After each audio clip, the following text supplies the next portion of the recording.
स्थान पर और कार्यक्रम शुरू हो गया है। मेरा सभी से निवेदन है कि अग्रिम पंक्ति में हमारे जो मुख्य अतिथि हैं विधायक जी, सीएम साहब, चौधरी साहब जो हमारे राज्य मंत्री हैं वो बैठेंगे, उनको स्थान दे दें। और कार्यक्रम शुरू हो गया, सब लोग अपने अपने स्थान पर बैठ जाएं। महीने चल रहे खादी महोत्सव में एक बार फिर बिक्री के अपने सारे पुराने रिकॉर्ड तोड़ दिए। आपको एक और बात जानकर भी बहुत अच्छा लगेगा। 10 साल पहले देश में जहां खादी प्रोडक्ट्स की बिक्री बड़ी मुश्किल से 30,000 करोड़ रुपए से भी कम थी, अब ये बढ़कर 1.25 करोड़ रुपए के आसपास पहुंच रही है। खादी की बिक्री बढ़ने का मतलब है इसका फायदा शहर से लेकर गांव तक में अलग अलग वर्गों तक पहुंचता है। इस बिक्री का लाभ हमारे बुनकर, हस्तशिल्प के कारीगर, हमारे किसान, आयुर्वेदिक पौधे लगाने वाले, कुटीर उद्योग, सबको लाभ मिलता है। और यही तो वोकल और लोकल अभियान की ताकत है। और धीरे धीरे आप सब देशवासियों का समर्थन भी बढ़ता जा रहा है। साथियों, आज मैं अपना एक और आग्रह आपके सामने दोहराना चाहता हूं और बहुत ही आग्रह पूर्वक दोहराना चाहता हूं। जब भी आप पर्यटन पर जाएं, तीर्थाटन पर जाएं, तो वहां के स्थानीय कलाकारों के द्वारा बनाए गए उत्पादों को जरूर खरीदें। आप अपनी उस यात्रा के कुल बजट में स्थानीय उत्पादों की खरीदी को एक महत्वपूर्ण प्राथमिकता के रूप में जरूर रखें। 10% हो, 20% हो, जितना आपका बजट बैठता हो, लोकल पर जरूर खर्च करिएगा और वहीं पर खर्च कीजिएगा। साथियों, हर बार की तरह इस बार भी हमारे त्योहारों में हमारी प्राथमिकता हो वोकल फॉर लोकल, और हम मिलकर उस सपने को पूरा करें। हमारा सपना है आत्मनिर्भर भारत। इस बार ऐसे प्रोडक्ट से ही घर को रोशन करें जिससे मेरे किसी देशवासी के पसीने की महक हो, मेरे देश के किसी युवा का टैलेंट हो, उसके बनने में मेरे देशवासियों को रोजगार मिला हो, रोजमर्रा की जिंदगी की कोई भी आवश्यकता हो, हम लोकल ही लेंगे। लेकिन आपको एक और बात पर गौर करना होगा। वोकल फॉर लोकल की ये भावना सिर्फ त्योहारों की खरीदारी तक के लिए सीमित नहीं है। और कहीं तो मैंने देखा है दिवाली का दिया लेते हैं और फिर सोशल मीडिया में डालते हैं वोकल फॉर लोकल। नहीं जी, वो तो शुरुआत है। हमें बहुत आगे बढ़ना है। जीवन की हर आवश्यकता हमारे देश में सब कुछ उपलब्ध है। ये विजन केवल छोटे दुकानदारों और रेहड़ी पटरी से सामान लेने तक सीमित नहीं है। आज भारत दुनिया का बड़ा मैन्युफैक्चरिंग हब बन रहा है। कई बड़े ब्रांड यहीं पर अपने प्रोडक्ट को तैयार कर रहे हैं। अगर हम उन प्रोडक्ट को अपनाते हैं तो मेक इन इंडिया को बढ़ावा मिलता है और ये भी लोकल के लिए वोकल ही होना होता है।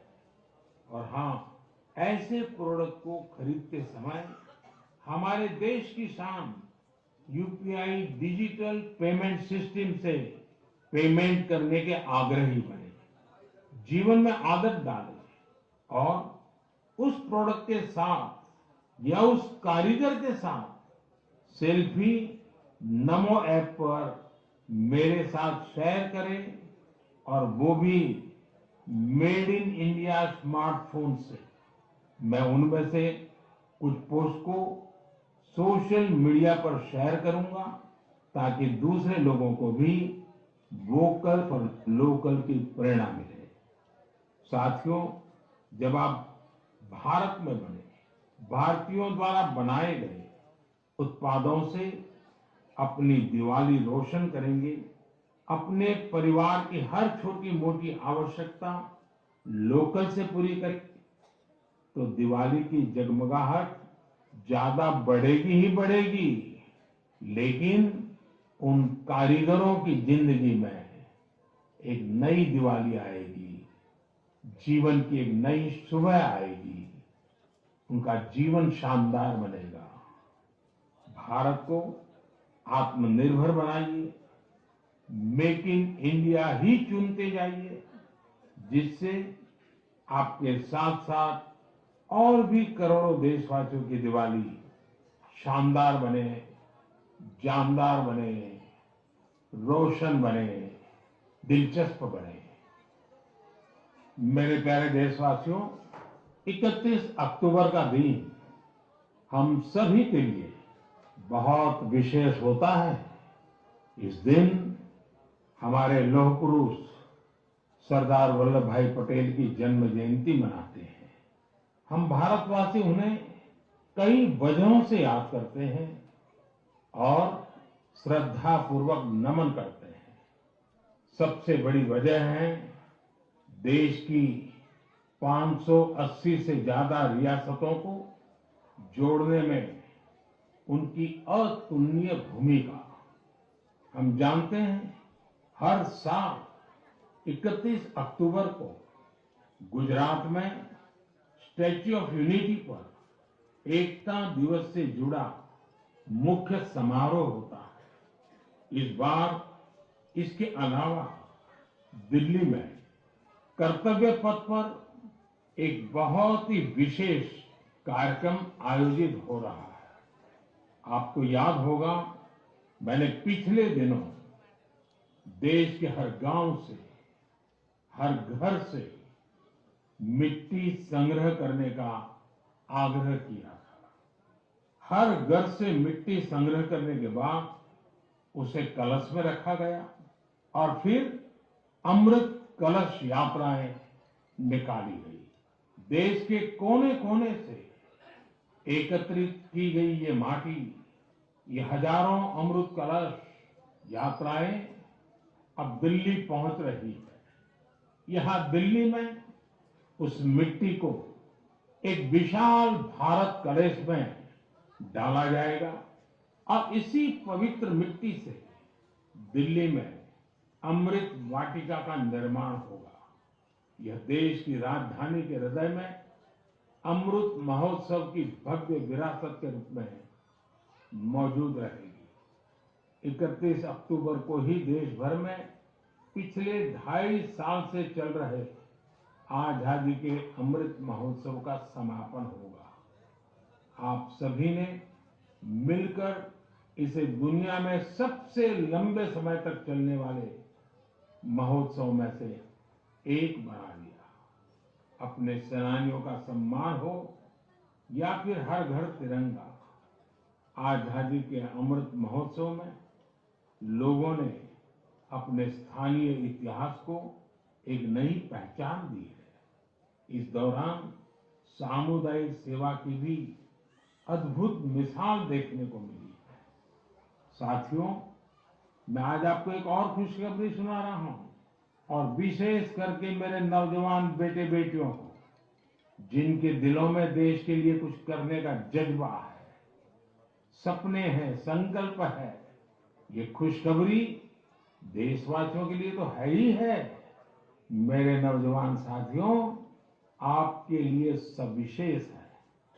2 दिन बाद ही 31 अक्टूबर को एक बहुत बड़े राष्ट्रव्यापी संगठन की नींव रखी जा रही है, और वो भी सरदार साहब की जन्म जयंती के दिन।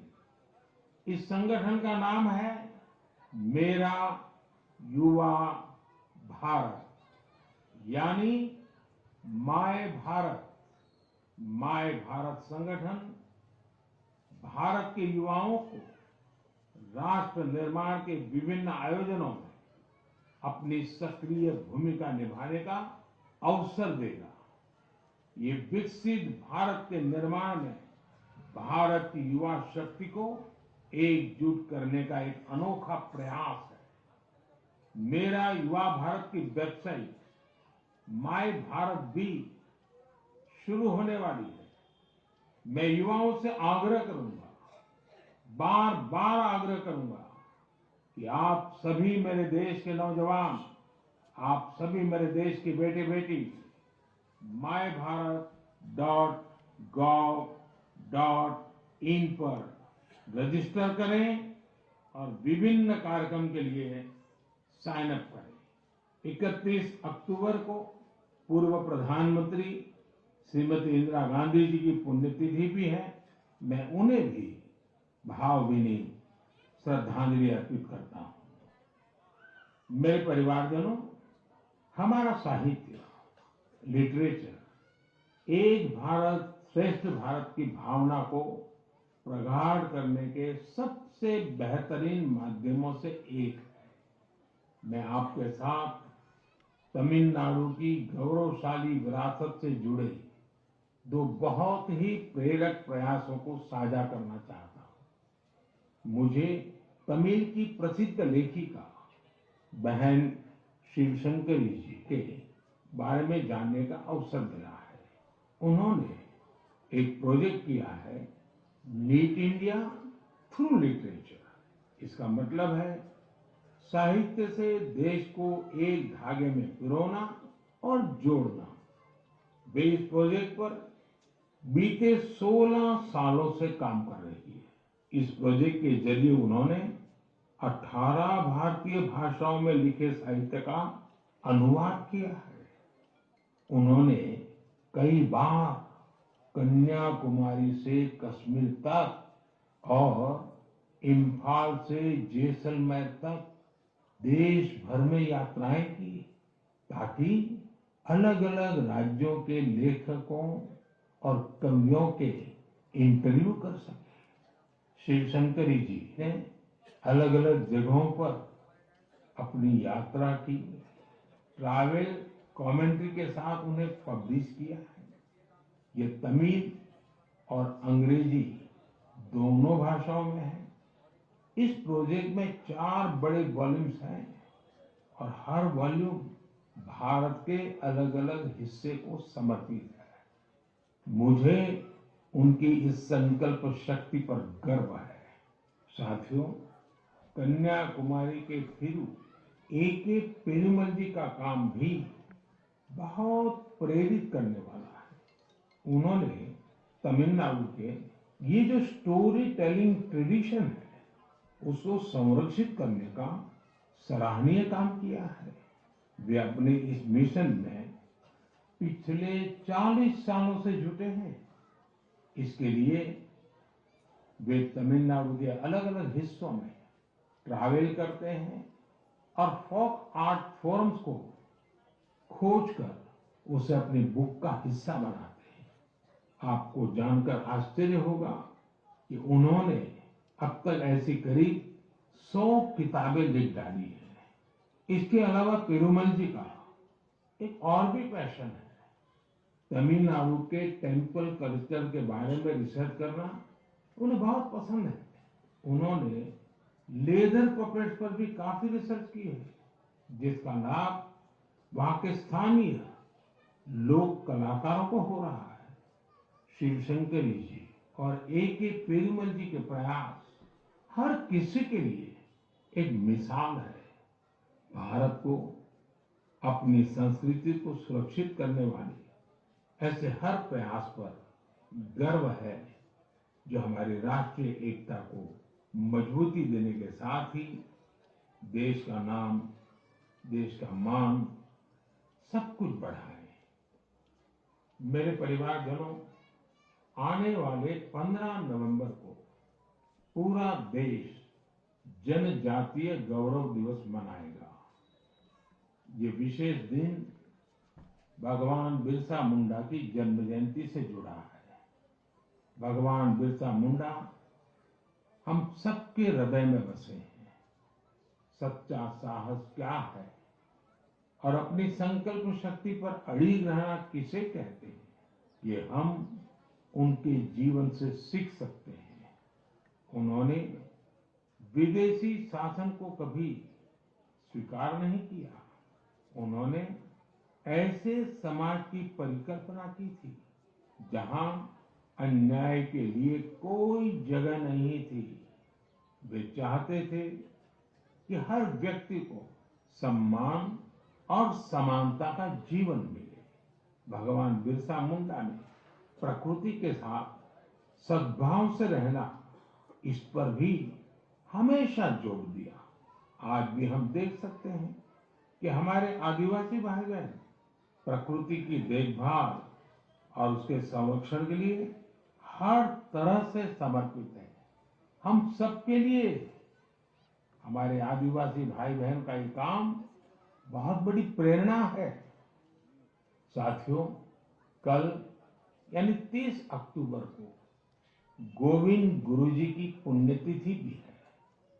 हमारे गुजरात और राजस्थान के आदिवासी और वंचित समुदायों के जीवन में गोविंद गुरु जी का बहुत विशेष महत्व रहा है। गोविंद गुरु जी को भी मैं अपनी श्रद्धांजलि अर्पित करता हूँ। नवंबर महीने में हम मानगढ़ नरसंहार की बरसी भी मनाते हैं।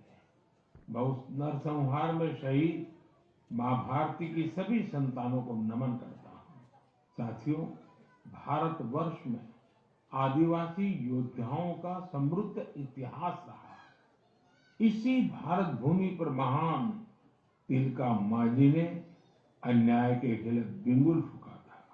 इस धरती से सिद्धो कान्हू ने समानता की आवाज उठाई। हमें गर्व है कि जन योद्धा टंट्या भील ने हमारी धरती पर जन्म लिया। हम शहीद वीर नारायण सिंह को पूरी श्रद्धा के साथ याद करते हैं, जो कठिन परिस्थितियों में अपने लोगों के साथ खड़े रहे। वीर रामजी गौंड हो, वीर गुंडा धूर हो, भीमा नायक हो, उनका साहस आज भी हमें प्रेरित करता है। अल्लूरी सीताराम राजू ने आदिवासी भाई बहनों में जो अलग जगाई, उसे देश आज भी याद करता है। नॉर्थ ईस्ट में कियांग नोबांग और रानी गाइदिन्यू जैसे स्वतंत्रता सेनानियों से भी हमें काफी प्रेरणा मिलती है। आदिवासी समाज से ही देश को राजमोहिनी देवी और रानी कमलापति जैसी वीरांगनाएं मिली। देश इस समय आदिवासी समाज को प्रेरणा देने वाली रानी दुर्गावती जी की 500वीं जयंती मना रही है। मैं आशा करता हूं कि देश के अधिक से अधिक युवा अपने क्षेत्र की आदिवासी विभूतियों के बारे में जानेंगे और उनसे प्रेरणा लेंगे। देश अपने आदिवासी समाज का कृतज्ञ है, जिन्होंने राष्ट्र के स्वाभिमान और उत्थान को हमेशा सर्वोपरि रखा है। मेरे प्यारे देशवासियों, त्योहारों के इस मौसम में इस समय देश में स्पोर्ट्स का भी परचम लहरा रहा है। पिछले दिनों एशियन गेम्स के बाद पैरा एशियन गेम्स में भी भारतीय खिलाड़ियों ने जबरदस्त कामयाबी हासिल की है। इन खेलों में भारत ने 111 मेडल जीतकर एक नया इतिहास रच दिया है। मैं पैरा एशियन गेम्स में हिस्से लेने वाले सभी एथलीट्स को बहुत बहुत बधाई देता हूं। साथियों, मैं आपका ध्यान special Olympics world summer games की ओर भी ले जाना चाहता हूं। इसका आयोजन बर्लिन में हुआ था। ये प्रतियोगिता हमारे इंटेलेक्चुअल डिसेबिलिटीज वाले एथलीटों की अद्भुत क्षमता को सामने लाती है। इस प्रतियोगिता में भारतीय दल ने 75 गोल्ड मेडल सहित 200 पदक जीते। रोलर स्केटिंग हो, बीच वॉलीबॉल हो, फुटबॉल हो या लॉन टेनिस, भारतीय खिलाड़ियों ने मेडल्स की झड़ी लगा दी। इन पदक विजेताओं की लाइफ जर्नी काफी इंस्पायरिंग रही है। हरियाणा के रणवीर सैनी ने गोल्फ में गोल्ड मेडल जीता है। बचपन से ही ऑटिज्म से जूझ रहे रणवीर के लिए कोई भी चुनौती गोल्फ को लेकर उनके जुनून को कम नहीं कर पाई। उनकी मां तो यहां तक कहती है कि रणवीर की वजह से परिवार में आज सब गोल्फर बन गए हैं। पुडुचेरी के 16 साल के टी विशाल ने 4 मेडल जीते। गोवा की सिया सरोदे ने पावर लिफ्टिंग में 2 गोल्ड मेडल सहित 4 पदक अपने नाम किए। 9 साल की उम्र में अपनी मां को खोने के बाद भी उन्होंने खुद को निराश नहीं होने दिया। छत्तीसगढ़ के दुर्ग के रहने वाले अनुराग प्रसाद ने पावर लिफ्टिंग में 3 गोल्ड और 1 सिल्वर मेडल जीता है। ऐसी ही प्रेरक गाथा झारखंड के इंदु प्रकाश की है, जिन्होंने साइकिलिंग में 2 मेडल जीते हैं। बहुत ही साधारण परिवार से आने के बावजूद इंदु ने गरीबी को कभी अपनी सफलता के सामने दीवार नहीं बनने दिया। मुझे विश्वास है इन खेलों में भारतीय खिलाड़ियों की सफलता इंटेलेक्चुअल डिसेबिलिटीज का मुकाबला कर रहे अन्य बच्चों और परिवारों को भी प्रेरित करेगी। मेरी आप सबसे भी प्रार्थना है, आपके गांव में, आपके गांव के अगल बगल में ऐसे बच्चे जिन्होंने इस खेलकूद में हिस्सा लिया है या विजयी हुए हैं, आप सब परिवार उनके साथ जाइए, उनको बधाई दीजिए और कुछ पल उन बच्चों के साथ बिताइए। आपको एक नया ही अनुभव होगा। परमात्मा ने उनके अंदर ऐसी एक शक्ति भरी है, आपको भी उसके दर्शन का मौका मिलेगा। जरूर जाइएगा। मेरे परिवारजनों, आप सभी ने गुजरात के तीर्थ क्षेत्र अंबाजी मंदिर के बारे में तो अवश्य ही सुना होगा। यह एक महत्वपूर्ण शक्तिपीठ है, जहां देश विदेश से बड़ी संख्या में श्रद्धालु मां अंबे के दर्शन के लिए पहुंचते हैं। यहाँ गब्बर पर्वत के रास्ते में आपको विभिन्न प्रकार की योग मुद्राओं और आसनों की प्रतिमाएं दिखाई देगी। क्या आप जानते हैं कि इन प्रतिमाओं की खास क्या बात है? दरअसल ये स्क्रैप से बने स्कल्पचर हैं, यानी एक प्रकार से कबाड़ से बने हुए, और जो बेहद अद्भुत है। यानी ये प्रतिमाएं इस्तेमाल हो चुकी, कबाड़ में फेंक दी गई पुरानी चीजों से बनाई गई है। अंबाजी शक्तिपीठ पर देवी मां के दर्शन के साथ साथ ये प्रतिमाएं भी श्रद्धालुओं के लिए आकर्षण का केंद्र बन गई है। इस प्रयास की सफलता को देखकर मेरे मन में एक सुझाव भी आ रहा है। हमारे देश में बहुत सारे ऐसे लोग हैं जो वेस्ट से इस तरह की कलाकृतियां बना सकते हैं। तो मेरा गुजरात सरकार से आग्रह है, वो एक प्रतियोगिता शुरू करे और ऐसे लोगों को आमंत्रित करे। ये प्रयास गब्बर पर्वत का आकर्षण बढ़ाने के साथ ही पूरे देश में वेस्ट टू वेल्थ अभियान के लिए लोगों को प्रेरित करेगा। साथियों, जब भी स्वच्छ भारत और वेस्ट टू वेल्थ की बात आती है, तो हमें देश के कोने कोने से अनगिनत उदाहरण देखने को मिलते हैं। असम के कामरूप मेट्रोपॉलिटन डिस्ट्रिक्ट में अक्षर फोरम इस नाम का एक स्कूल बच्चों में सस्टेनेबल डेवलपमेंट की भावना भरने का, संस्कार का एक निरंतर काम कर रहा है। यहाँ पढ़ने वाले विद्यार्थी हर हफ्ते प्लास्टिक वेस्ट जमा करते हैं, जिसका उपयोग इको फ्रेंडली ईंटें और चाबी की चेन जैसे सामान बनाने में होता है। यहाँ स्टूडेंट्स को रिसाइकलिंग और प्लास्टिक वेस्ट से प्रोडक्ट बनाना भी सिखाया जाता है। कम आयु में ही पर्यावरण के प्रति ये जागरूकता इन बच्चों को देश का एक कर्तव्यनिष्ठ नागरिक बनाने में बहुत मदद करेगी। मेरे परिवारजनों, आज जीवन का कोई ऐसा क्षेत्र नहीं जहां हमें नारी शक्ति का सामर्थ्य देखने को नहीं मिल रहा हो। इस दौर में जब हर तरफ उनकी उपलब्धियों को सराहा जा रहा है, तो हमें भक्ति की शक्ति को दिखाने वाली एक ऐसी महिला संत को भी याद रखना है, जिसका नाम इतिहास के सुनहरे पन्नों में दर्ज है।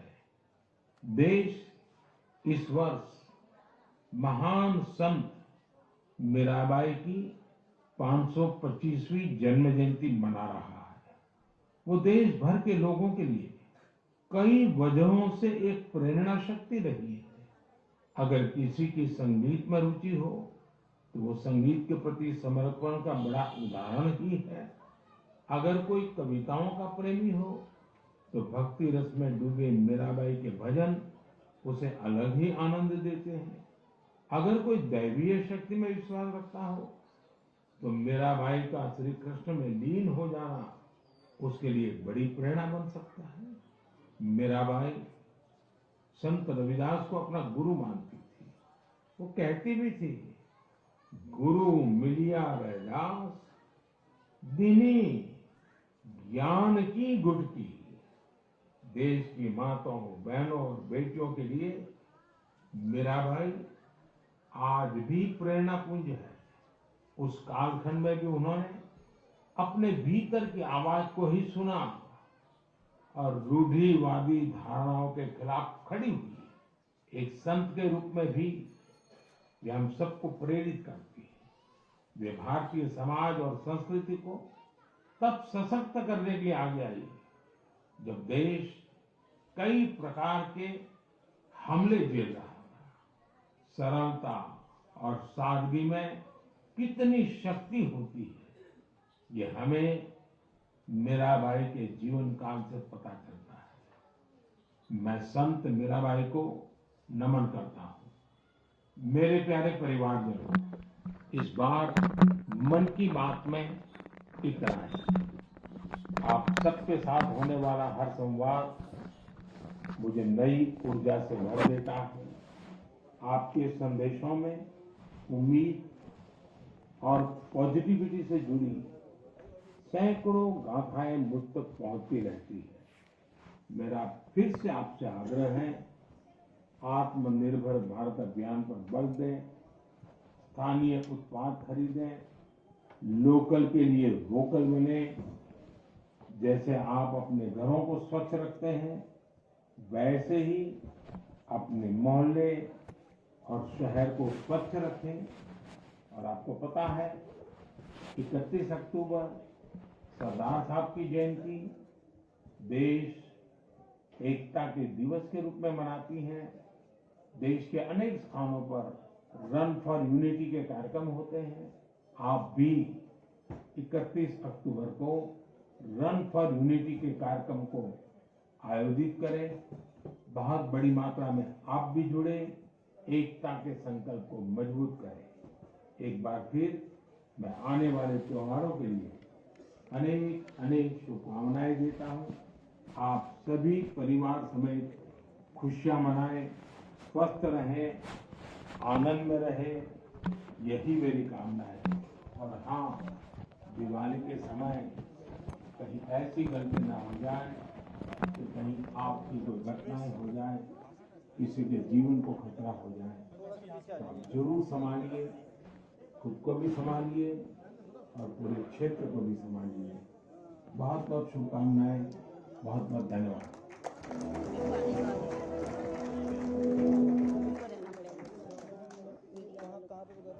टाउन हॉल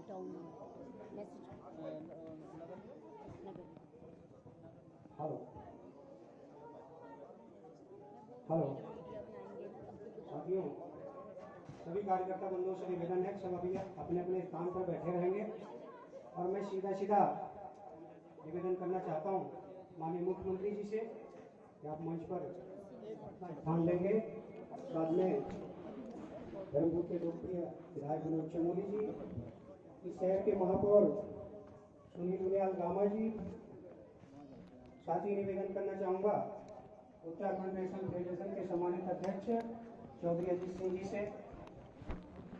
साथ ही मैं निवेदन करना चाहूँगा हमारे मंडी परिषद के सम्मानित अध्यक्ष अनिल कुमार डब्बू जी से। आप भी मंच पर अपना स्थान ग्रहण करेंगे। हमारे बीच में हमारे इस मंडल के सम्मानित अध्यक्ष संजीव सिंह जी, आपसे निवेदन है। हमारे बीच में हमारे प्रदेश कार्यकारिणी के सदस्य धर्मपुर विधानसभा में आप प्रवासी के रूप में कार्य देख रहे हैं हमारे बहुत ही वरिष्ठ हरीश डोरा जी से। आपसे भी निवेदन है मंच पर आप अपना स्थान ग्रहण कर लेंगे। हमारे बीच में सौरभ थपलियाल जी भी हैं, हमारे प्रदेश के कार्यकारिणी के सदस्य हैं। आपसे भी निवेदन है कि आप मंच पर अपना स्थान ग्रहण कर लेंगे।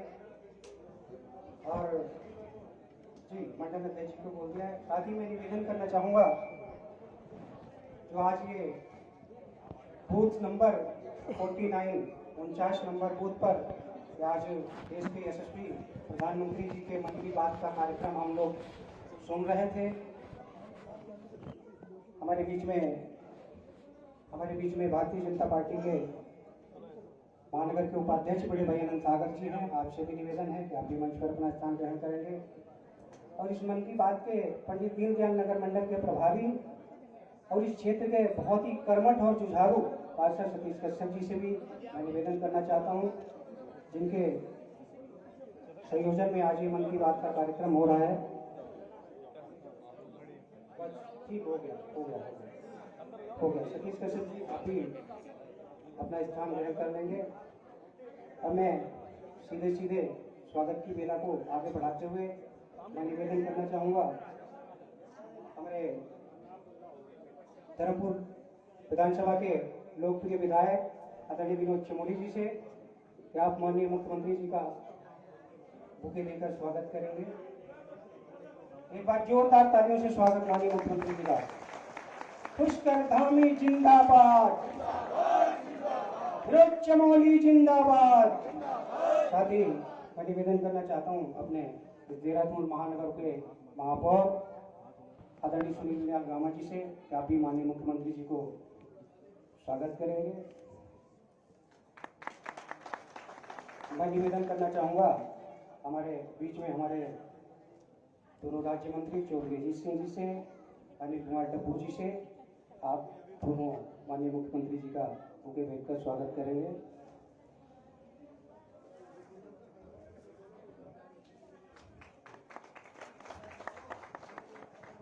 मैं निवेदन करना चाहूँगा इस क्षेत्र के सम्मानित पार्षद सतीश कश्यप जी के, जिनके वार्ड में ये कार्यक्रम हो रहा है, कि आप माननीय मुख्यमंत्री जी का माल्यार्पण का स्वागत करेंगे। और साथ में हमारे पंडित दीनदयाल नगर मंडल के अध्यक्ष संजीव सिंह जी,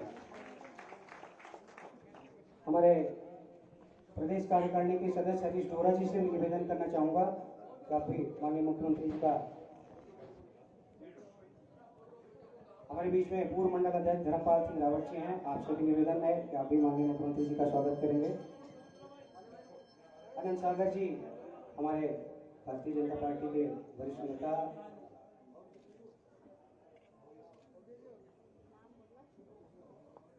अब मैं अंत में निवेदन करना चाहता हूं, क्योंकि ये बूथ का कार्यक्रम है और ये भारतीय जनता पार्टी के हम कार्यकर्ताओं का सौभाग्य है कि आज बूथ नंबर 49 पे जो इस बूथ की सम्मानित अध्यक्ष हैं उत्तराखंड राज्य आंदोलनकारी विद्या बिष्ट जी, आप बूथ के अध्यक्ष हैं। मैं जरूर निवेदन करना चाहूँगा कि आप, क्योंकि बूथ का कार्यक्रम है, आप माननीय मुख्यमंत्री जी का पुष्पगुच्छ भेंट कर स्वागत करेंगे।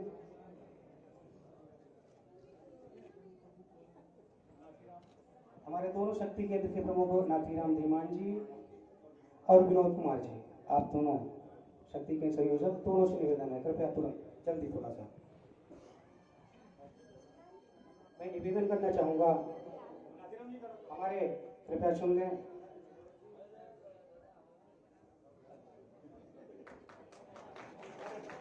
हमारे मंदिर, हमारा दुर्गा मंदिर समिति चमनपुरी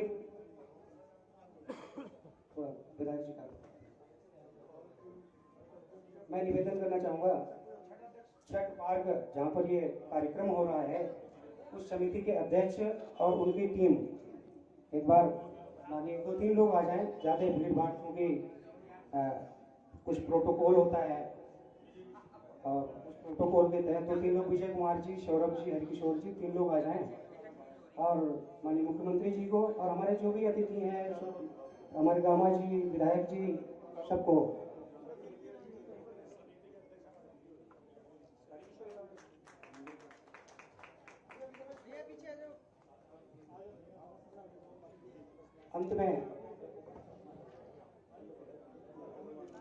अंत में मैं सभी कार्यकर्ताओं की ओर से इस मंडल के महामंत्री आशीष गिरी जी और मैं खुद स्वयं माननीय मुख्यमंत्री जी का स्वागत करना चाहूंगा।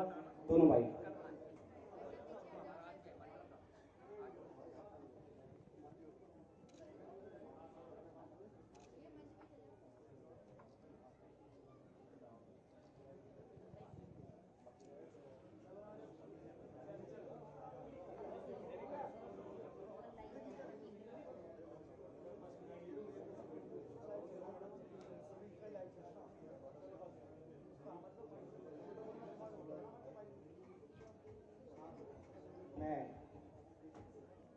मैं सीधा निवेदन करना चाहूँगा, जैसा कि मुझे आदेश हुआ है माननीय विधायक जी से, आप आएंगे और हम सब कार्यकर्ताओं का मार्गदर्शन करेंगे। विनोद चमोली जिंदाबाद।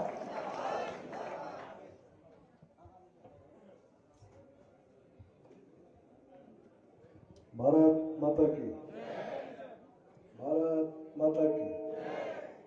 पुष्कर सिंह धामी जिंदाबाद। जोर से बोलो, बहुत कुछ मिलने वाला है।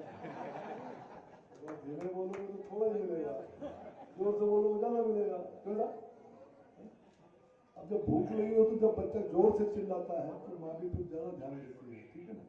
हल्का हल्का सिसकना तो थोड़ा मैं काम कर लूँ, थोड़ी देर बाद आती हूँ। तो पुष्कर सिंह धामी जिंदाबाद। ठीक है। आज के इस मन की बात के कार्यक्रम के मुख्य अतिथि प्रदेश के यशस्वी युवा मुख्यमंत्री श्री पुष्कर सिंह धामी जी, देहरादून महानगर के महापौर श्री सुनील गामा जी, आपके हमारे अपने बीच के पूर्व प्रधान और वर्तमान में रेशम फेडरेशन के अध्यक्ष, भारतीय जनता पार्टी बहुत वरिष्ठ नेता हमारे साथी चौधरी अजीत सिंह जी।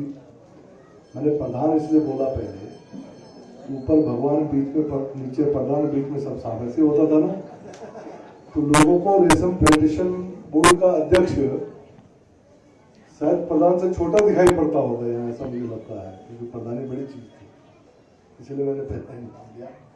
अनिल डब्बू जी हमारे प्रवक्ता भी रहे, अध्यक्ष हमारे परिषद के। सौरभ थपलियाल जी हमारे बहुत वरिष्ठ कार्यकर्ता हैं, मंच अध्यक्ष भी रहे, प्रदेश का काम देख रहे हैं। हरीश डोरा जी जो आपके प्रवासी प्रभारी हैं इस मंडल के, बहुत ही वरिष्ठ साथी हैं हमारे और वर्तमान में प्रदेश का समिति के सामान्य सदस्य हैं। इस मंडल के पूर्व अध्यक्ष अनंत सागर जी, पूर्व में महानगर उपाध्यक्ष भी रहे, बहुत वर्षों तक यहाँ पर अध्यक्ष रहे, बहुत सीनियर अध्यक्ष हैं, बहुत सीनियर कार्यकर्ता हैं। यहाँ पर धर्मपाल सिंह रावत जी हैं, ये भी पूर्व अध्यक्ष रहे, और इनके बाद तो जो वर्तमान के अध्यक्ष हैं संजीव सिंगल जी हमारे बीच में हैं, सुनीता जी हमारे बीच में, हमारे प्रवक्ता हैं, प्रदेश की खड़ी हो जाती है तो पहचान नहीं है आप। हाँ, सुशील गुप्ता जी हमारे बहुत सीनियर कार्यकर्ता हैं, 2 बार के पार्षद हमारे बीच में हैं। नीरज सेठी जी हमारे अनवरत चले आ रहे पार्षद हैं, पटना जी की पत्नी हो, तो यहाँ पर हैं। हमारे यशवी जी हैं, आप भी चुनाव लड़े थे, हमारे बहुत सीनियर कार्यकर्ता, यहाँ पर बहुत सारे लोग हैं।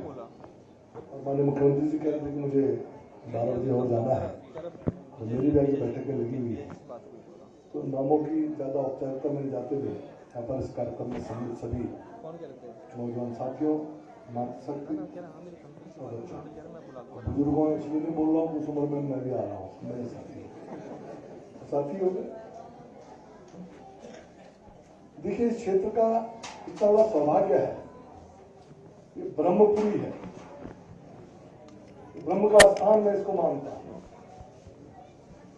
और ब्रह्म के नाभि से कमल निकला था जिसमें लक्ष्मी विराजमान थी, और उस कमल को पूजने वाले हम लोग यहाँ पर बैठे हुए। विशेष स्थान मेरे लिए होता है, और सौभाग्य देखिए इस क्षेत्र का, एक बार पूरे प्रदेश की कैबिनेट इस मन की बात के कार्यक्रम में यहाँ पर आई थी दुर्गा मंदिर, मुख्यमंत्री पूरी कैबिनेट आई। हमने उस समय तब तक के पास बना नहीं था, वहां पर एक बड़ा कार्यक्रम हुआ था। और आज फिर इस सौभाग्य मुझे मिला है कि दूसरे टर्म में भी हमारे माननीय मुख्यमंत्री जी हमारे बीच में मन की बात कार्यक्रम में है। ये इस देश का बहुत बड़ा सौभाग्य है, और मैं पूरी विधानसभा की ओर से आपका यहाँ पर हृदय की गहराई से स्वागत करता हूँ, अभिनंदन करता हूँ, अभिवादन करता हूँ। मित्रों, मन की बात आप सब लोगों ने सुनी ली है, इसका कोई जिक्र करने की कोई औचित्य नहीं है। कुछ विषय हैं जिन पर मुझे लगता है कि मुझे इस मौके का लाभ लेना चाहिए। मैं थोड़ा क्षमा चाहूंगा, सतीश कश्यप जी का नाम लेना मैं भूल गया। ये यहाँ से पार्षद भी हैं और साथ में मन की बात कार्यक्रम के संयोजक भी हैं इस मंडल के। इस तरह से उन्हीं के देख रेख में नेतृत्व में सब हो रहा है। अब वो घर का लड़का है तो कई बार छूट ही जाते हैं परिवार में, सतीश का शायद नहीं है, मुझे ऐसा लग रहा है। चलिए, तो कुछ विषय है माननीय मुख्यमंत्री जी जहाँ पर हम खड़े हैं। ये छठ पर्व के नाम से जाना जाता है, यहाँ पर हम विकास भी मनाते हैं। हमारे सभी बड़े कार्यक्रम इस क्षेत्र के यहाँ पर हो रहे हैं। और ये मेरे कार्यकाल में जब मैं यहाँ पर मेयर होता था तो हमने घोषणा की कि हम छठ पर्व बनाएंगे। उस समय तक ये भूमि हमारे पास नहीं थी, नगर निगम के पास। अब चौधरी जी मैं लंबी बात नहीं करूँ, तुम लोग बेटे में आ जाओगे। इन्होंने बड़ा चैलेंज किया था मुझे, इनको लगता था कर नहीं पाएगा। ये थोड़ा सा मेरे से दाएं बाएं रहते थे उस समय, तो हमारे यार लेकिन उसमें थोड़ा दाएं बाएं थे, उनको लगता था कि मैं मंच से खिंचाई कर देता हूँ, कर तो पाएगा। लेकिन उनकी खिंचाई इतनी काम आई, यहाँ पर 12 बीघा भूमि जो नगर निगम से कभी शासन को चली गई थी, वो भूमि हम वापस ले पाए। यहाँ पर छठ पार्क बनाया, और वर्तमान में लगभग 6-7 बीघा की भूमि यहाँ पर रिजर्व है, जहाँ पर बालिकाओं का विद्यालय बनना है, इंटर कॉलेज बनना है। मैं आपकी जानकारी में लाना चाहता हूँ, यहाँ पर हमारा बालिकाओं का विद्यालय है, सरकारी स्कूल है। वहां पर संख्या बहुत ज्यादा है, बच्चों को बैठने की जगह नहीं है, और उसके लिए बहुत सिफारिशें आती है एडमिशन की। इतना बढ़िया स्कूल हमारा यहाँ चलता है।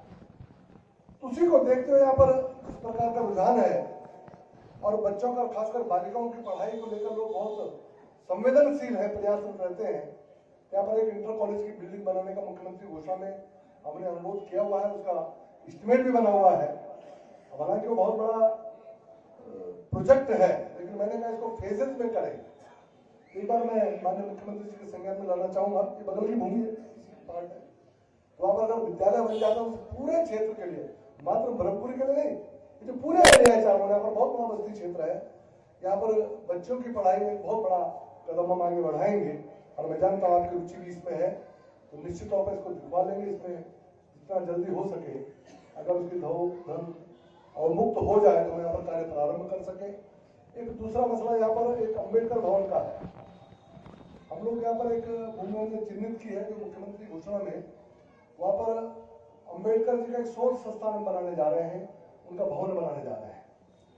लगभग 2.5 करोड़ का प्रोजेक्ट था, शासन से नगर निगम को आया, नगर निगम ने और शासन से प्रतिबंध लगा दिया कि 1 करोड़ शासन उसमें दे रहा है, सरकार दे रही है, बाकी का नगर निगम अपने रिसोर्सेज से जुटा दे।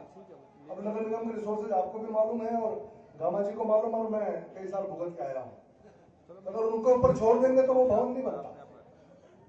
तो हमने थोड़ा सा उसको कट शॉर्ट किया, थोड़ा सा छोटा किया, वो भी 1 करोड़ 40 लाख का वो एस्टिमेट अभी नगर निगम से बना है।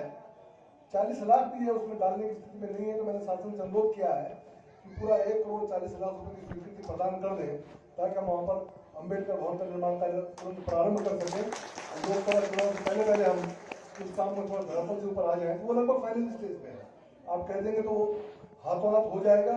और एक तीसरी चीज जो मैं यहाँ पर चाहता हूँ, यहाँ पर बहुत बड़ा आबादी क्षेत्र है, यहाँ पर एक स्वास्थ्य केंद्र, प्राथमिक स्वास्थ्य केंद्र, हमारे पास जमीन पड़ी हुई है, ये मकान है, इसकी बगल में सामने लैंड है।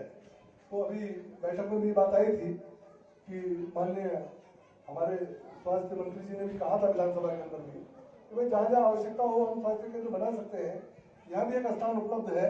एक स्वास्थ्य केंद्र अगर आप यहाँ पर घोषणा कर दें, दो तो ऑलरेडी आपकी घोषणाएं हैं, उसमें तो आपने स्वीकृतियाँ देनी है, लेकिन स्वास्थ्य केंद्र पर अगर आप घोषणा कर दें तो मैं समझता हूँ इस क्षेत्र में एक बहुत बड़ा काम होगा। मैं अपनी बात को बहुत लंबा न खींचते हुए, क्योंकि बहुत मौके आएंगे, मैं आपके बीच में रहता ही हूँ और कोई भाषण का मौका मेरे लिए नहीं है, तो मेरा सौभाग्य है आज मुख्यमंत्री मेरे क्षेत्र में है और उनके द्वारा आशीर्वाद स्वरूप होकर हमको कुछ सहयोग मिलता है, तो निश्चित तौर पर इस क्षेत्र के लिए वो एक बड़ा एसेट बनेगा। मैं इसी आग्रह के साथ आमंत्रित कर रहा हूँ माननीय मुख्यमंत्री जी को आए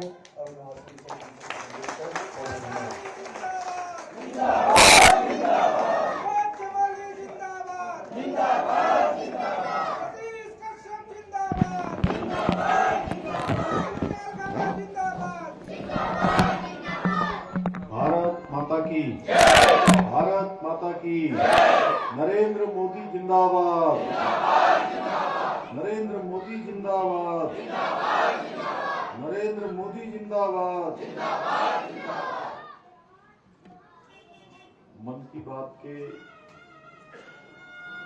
इस 49वें बूथ के इस कार्यक्रम में अभी आप सब लोगों ने जिनको सुना, आप सबके अत्यंत ही प्रिय और इस क्षेत्र की लगातार जो जरूरतें हैं, जो आवश्यकताएं हैं, आप सबके लिए जो जरूरी है, उन सबके लिए लगातार संघर्ष करने वाले हमारे बहुत ही लोकप्रिय विधायक आदरणीय विनोद चमोली जी, महापौर देहरादून भाई सुनील उनियाल गामा जी, रेशम फेडरेशन के अध्यक्ष भाई अजीत सिंह जी, हमारे मंडी परिषद के अध्यक्ष डॉक्टर अनिल तब्बू जी, श्री हरीश डोरा जी, सतीश कश्यप जी,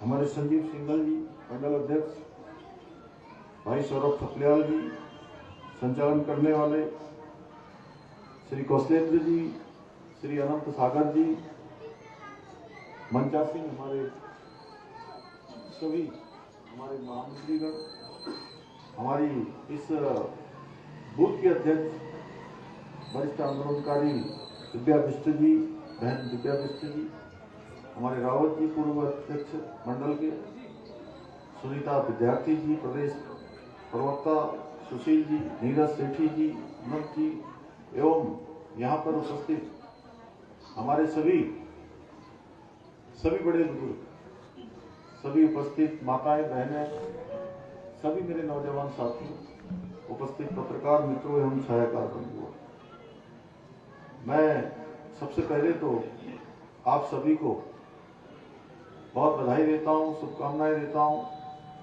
कि आपका ये क्षेत्र लगातार तरक्की कर रहा है। जैसे देश प्रदेश आज हमारे प्रधानमंत्री आदरणीय मोदी जी के नेतृत्व में आगे बढ़ रहा है, वैसे ही इस क्षेत्र को बढ़ाने का काम, इस विधानसभा क्षेत्र को आगे बढ़ाने का काम हमारे आदरणीय चमोली जी के नेतृत्व में तेजी से हो रहा है। और आपने अनेकों कार्य इस क्षेत्र में पहले किए हैं, अनेकों यहाँ पर विकास की योजनाओं को आप लाए हैं, अनेकों योजनाओं को आपने मेरे द्वारा भी घोषित करवाया है, बहुत सारी योजनाओं का धनावंतन भी हो गया है और आगे भी निश्चित रूप से अभी आपने 2-3 बातें यहाँ पर रखी हैं। एक तो आपने विद्यालय की बात की है, निश्चित रूप से उसका हम लोग आगे करवा लेंगे। स्वास्थ्य केंद्र की भी बात की है, स्वास्थ्य केंद्र के क्षेत्र में और अम्बेडकर भवन हम कोशिश करेंगे कि समाज कल्याण से उसका एक आपकी तरफ से आ जाएगा प्रस्ताव, तो उसको भी जो है जरूरी है कि क्योंकि हमारे प्रधानमंत्री जी ने हमेशा हमारी जो आने वाली पीढ़ी है उस पीढ़ी की शिक्षा को प्राथमिकता से रखा है। चाहे नई शिक्षा नीति लाना हो, चाहे बेटियों को बेटी पढ़ाओ बेटी बचाओ देश के अंदर यह अभियान चलाना हो, उनकी प्राथमिकता में हमेशा से शिक्षा भी रही है हमारी बेटियां भी रही और उन्हीं के मार्गदर्शन में हम उत्तराखंड के अंदर अनेकों विकास के कार्यों को आगे बढ़ा रहे हैं और प्राथमिकता उनको दे रहे हैं जो दूर दराज के क्षेत्र हैं, जैसे हमारा ब्रह्मपुरी क्षेत्र है। निश्चित रूप से यहाँ विकास की आवश्यकता है और जो हमारी अनुसूचित बस्तियां हैं, पिछड़े हुए क्षेत्र हैं, जहाँ पर आज शिक्षा की आवश्यकता है, विकास की आवश्यकता है और जो समाज का अंतिम छोर है, समाज के अंतिम छोर में सरकार पहुंचे, सरकार की सुविधाएं पहुंचे, ये हमारी भी प्राथमिकता है। इसलिए निश्चित रूप से मैं अपना सौभाग्य मानता हूं कि मुझे आज मन की बात का कार्यक्रम सुनने का आप सबके बीच में अवसर प्राप्त हुआ। मैं आप सबका आभारी हूँ, बड़ी संख्या में आप आए हैं। हम सभी जानते हैं कि पिछले 9 वर्षों में हमारे देश के यशस्वी प्रधानमंत्री मोदी जी के नेतृत्व में अनेकों विकास के काम हुए हैं। देश की आजादी के 75 साल पूरे हो गए। अभी आप देख रहे थे कि आजादी का अमृत महोत्सव, जो अमृत कलश यात्रा दिल्ली में जिसका समापन होगा, जो पूरे देश के 7,500 ब्लॉकों से जाने वाली पावन मिट्टी वहां पहुंचेगी और उसके बाद इस अमृत महोत्सव का समापन होगा, जो लंबे समय तक चलने वाला आयोजन था, महोत्सव था। और उस महोत्सव में हमने देश के अंदर जितनी हमने उपलब्धियां प्राप्त की हैं, जितने हम आगे बढ़े हैं और इस उपलब्धियों में जो सम्मिलित रहे, कुछ के नाम आए, कुछ के नहीं आ पाए। आजादी की जो लड़ाई, बहुत बड़ा संघर्ष हुआ और उस संघर्ष के पश्चात हम सबको आजादी मिली, उसमें भी अपना योगदान करने वाले ऐसे बहुत सारे नाम थे जो सामने नहीं आ पाए।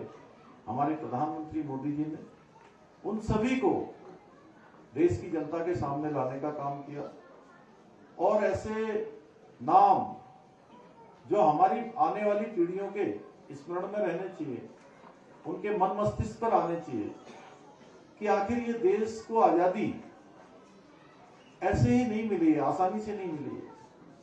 बहुत कठिन संघर्षों के कारण देश को आजादी मिली है और हमारे जो आने वाले कर्णधार हैं, हमारे बच्चे हैं, उन सबके स्मरण में पीढ़ी दर पीढ़ी ये बात आगे बढ़नी चाहिए। इसलिए आजादी का अमृत महोत्सव मनाया गया। अब ये अमृत काल हमारा प्रारंभ हो गया है और अमृत काल, इस अमृत काल को हम सब कह सकते हैं कि ये हमारे देश का कर्तव्य काल भी है। यानी कि हर व्यक्ति को कर्तव्य करना है, जो जिस जिम्मेदारी पर है, जिस दायित्व पर है, उसको अपनी जिम्मेदारी का निर्वहन, अपनी जिम्मेदारी को ईमानदारी पूर्वक पूरा करना है। हमारी माताओं बहनों को जैसे घर में काम करना है, बच्चों का लालन पालन करना है, उनके अंदर संस्कार देने का काम करना है, उसी प्रकार से कार्यालयों में काम करने वाले, सरकारी दफ्तरों में काम करने वाले, उन सभी को ईमानदारी के साथ, पारदर्शिता के साथ कामों को आगे बढ़ाना है। हमारे विद्यार्थी हैं, उनको अपनी शिक्षा का अध्ययन पूरा मनोयोग से करना है। यानी कि जो जिस क्षेत्र में शिक्षक है तो उसको शिक्षा देने का काम ईमानदारी से करना है। सामाजिक क्षेत्र में काम करने वाले लोगों को अपना आउटपुट, अपना पूरा परिश्रम करके लोगों की सेवा में लगाना है। हमारे वैज्ञानिक हैं तो उनको, वैज्ञानिकों को अनुसंधान करने हैं, आविष्कार करने हैं और वो कर भी रहे हैं। आज आप देख रहे हैं कि अभी अभी हम लोग, हमारे प्रधानमंत्री मोदी जी के नेतृत्व में हमारे देश के वैज्ञानिकों ने चंद्रयान चंद्रमा में भेजने का काम किया है। ये हमारी लिए बड़ी उपलब्धि और हम दक्षिणी ध्रुव में पहुंचने वाले पहले देश बन गए। चंद्रयान वहां शिव शक्ति नाम से स्थापित हो गया। आदित्ययान हमारा, उसका प्रक्षेपण, सफल प्रक्षेपण हो गया। आज चाहे ज्ञान का क्षेत्र हो, विज्ञान का क्षेत्र हो, विज्ञान प्रौद्योगिकी का क्षेत्र हो, हर क्षेत्र में हम आगे बढ़ रहे हैं। अभी अभी हमने देखा भारत के अंदर G20 समूह की जो बैठक है वो सफलतापूर्वक संपन्न हुई। इससे पूरे भारत को दुनिया ने देखा, हमारे उत्तराखंड के अंदर भी पूरी दुनिया के देशों के लोग आए और हमारे उत्तराखंड को भी देखकर गए। भारत की जो सांस्कृतिक धरोहर है, जो हमारा सामर्थ्य है, पूरी दुनिया ने देखा है। कोरोना महामारी को हम भूल नहीं सकते। अगर हमारे प्रधानमंत्री जी के नेतृत्व में हमारे देश के वैज्ञानिक अगर कोरोना की वैक्सीन नहीं बनाते, उसका जल्दी से जल्दी आविष्कार नहीं करते, हमारे बड़े बुजुर्ग जानते होंगे, जिस समय देश के अंदर पोलियो आया था, पोलियो की खुराक 15 साल तक नहीं आ पाई थी। भाइयों बहनों, आप सोचिए कि अगर ये खुराक हमारे पास आज वैक्सीन नहीं आई होती, कोरोना की वैक्सीन हमारे देश के प्रधानमंत्री जी इतना प्रयास नहीं करते, वैज्ञानिकों को प्रोत्साहित नहीं करते, अगर ये वैक्सीन नहीं बनती तो क्या हम और आप यहां बैठे होते? बताइए, बैठे होते अभी? बोलिए ना भाई, जोर से बोलिए। अरे हाथ उठा के बोलिए, नहीं बोलिए। नहीं बैठे होते। तो प्रधानमंत्री जी ने जो है वो काम किया जो घर के माता पिता करते हैं, बड़े बुजुर्ग करते हैं। अपने बेटे की चिंता, बेटी की चिंता, बहन की चिंता, भाई की चिंता, माता पिता की चिंता उन्होंने एक अभियान की तरह करी है। इतना ही नहीं, 2020 में जब कोरोना आ गया तो किसी की दुकान चलती थी, किसी का छोटा व्यापार चलता था, कोई छोटी नौकरी करता था, वो सब बंद हो गया। संकट उत्पन्न हो गया देश के अंदर कि कैसे लोगों को खाना मिलेगा, भूखे पेट तो नहीं सोएंगे लोग, भूख से तो नहीं उनकी जान जाएगी। तो भाइयों बहनों, प्रधानमंत्री जी ने गरीब कल्याण योजना चलाई, खाद्य योजना, और उस योजना जो 2020 में शुरू करी गई, जिसमें प्रत्येक जो है यूनिट के हिसाब से सभी को अन्न देने की व्यवस्था उसमें की गई, और वो योजना आज तक चल रही है। आज तक चल रही है। किसी को भूखे पेट नहीं सोना पड़ रहा है, किसी के घर का चूल्हा बंद नहीं हुआ। ये देश के इतिहास में पहली बार हमारे प्रधानमंत्री जी ने इस प्रकार की चिंता करी। और इतना ही नहीं, जहां हमारे को वैक्सीन लगाई गई, देश के 140 करोड़ लोगों को वैक्सीन लगाई गई, उनके घरों में अन्न भिजवाने का काम हुआ, वहीं दुनिया के दूसरे देशों को भी वैक्सीन देने का काम भारत की सरकार ने किया। उसके कारण से आज पूरी दुनिया के अंदर, आज हम विदेशों में जो भारतीय रहते हैं, हमारे भाई बंधु रहते हैं, उनका सीना भी चौड़ा हो रहा है, क्योंकि आज लोग, पूरी दुनिया के लोग हमारे देश को सम्मान की दृष्टि से देखते हैं। हमारे उत्तराखंड के अंदर अनेकों काम हो रहे हैं। माननीय प्रधानमंत्री जी ने जब से वो प्रधानमंत्री बने हैं, उन्होंने अगर सबसे पहले कोई काम किया तो केवल गरीबों के लिए काम किया। गरीबों के लिए उन्होंने स्वच्छ भारत अभियान चलाया, हर घर में शौचालय बनवाए, हर किसी का खाता खुलवाया, गैस के सिलेंडर नहीं मिलते थे, लाइन में लगना पड़ता था पैसे देकर भी, घर घर तक सिलेंडर पहुंचाने का काम हुआ। बेटियों को पढ़ाने के लिए बेटी पढ़ाओ बेटी बचाओ अभियान शुरू किया गया। ऐसे अनेकों योजनाएं, हर घर में नल से जल पहुंचाने की व्यवस्था की गई, अनेक योजनाएं उन्होंने चलाई हैं। आज उत्तराखंड के अंदर भी हम लोग उनसे प्रेरणा लेकर अनेकों कामों को आगे बढ़ा रहे हैं। हमारे बच्चियां, हमारे बेटे बेटियां पढ़ें, उनके लिए हमने कक्षा 6 से लेकर कक्षा 12 तक छात्रवृत्ति योजना भी हमने चलाई है। छात्रवृत्ति देने का काम हम करेंगे महाविद्यालयों में पढ़ने वाले बच्चों के लिए। आयुष्मान भारत योजना में आज उत्तराखंड देश के उन अग्रणी राज्यों में है जहां सभी के लिए आयुष्मान भारत में 1 साल के अंदर 5 लाख रुपए का इलाज मुफ्त में करवाने की योजना हम यहाँ पर माननीय प्रधानमंत्री की योजना को आगे बढ़ा रहे हैं। ऐसे अनेकों काम कर रहे हैं। आज हम सभी को काम पे लेने के लिए अभी इन्वेस्टर ग्लोबल समिट यहाँ कर रहे हैं। पूरे देश दुनिया के लोगों को आमंत्रित कर रहे हैं, उनको प्राथमिकता दे रहे हैं, जिनके कारण से हमारे राज्य के लोगों को रोजगार उपलब्ध होगा। यहाँ पर कहीं ना कहीं उनकी आजीविका बढ़ेगी। कहीं ना कहीं उनके घरों का आर्थिकी बढ़ेगी।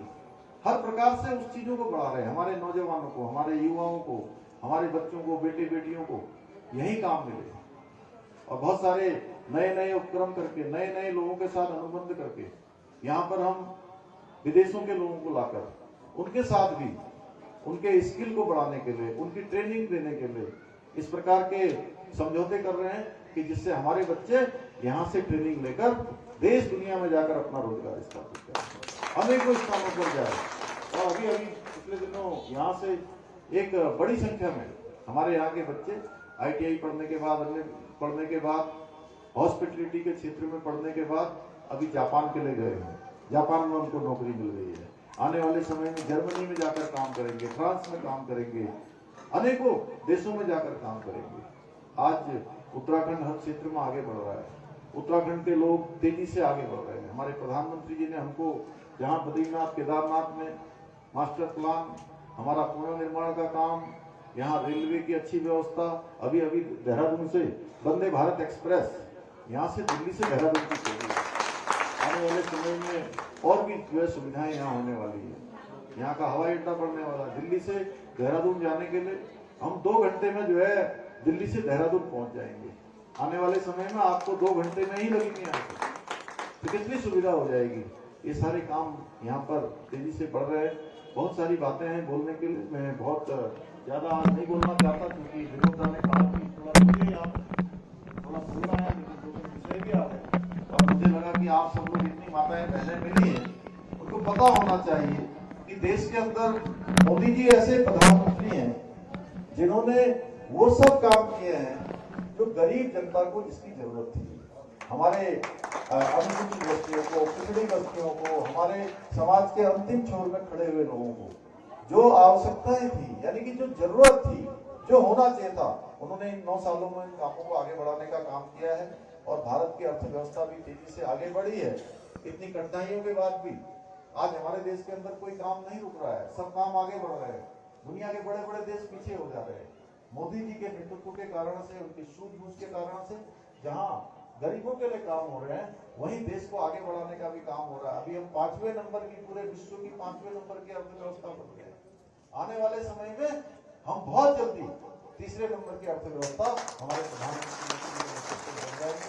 मैं आज के अवसर पर पुनः एक बार हमारे बूथ अध्यक्ष जी का, हमारे संयोजक जी का, सतीश मुस्लिम जी का, मंडल अध्यक्ष जी का और महानगर की पूरी टीम का, हमारे सिंगल जी का, सबका मैं अपनी ओर से बहुत धन्यवाद करते हुए, और आप सबको आने वाले सभी त्योहारों की भी, आप त्योहार भी आने वाले, जल्दी दीपावली आने वाली है, छठ पूजा भी आने वाली है, भैया दूज भी आने वाला है, गोवर्धन पूजा भी आने वाली है, धर्म दिवस भी आने वाला है, गंगा स्नान भी आने वाला है, गुरु पर्व भी आने वाला है, इगास भी आने वाला है। वो तो हमारा प्रमुख त्योहार है।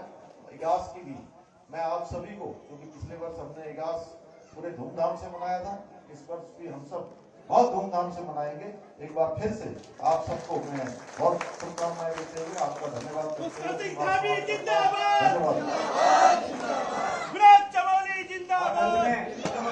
बैठ जाएंगे सिर्फ 2 मिनट के लिए।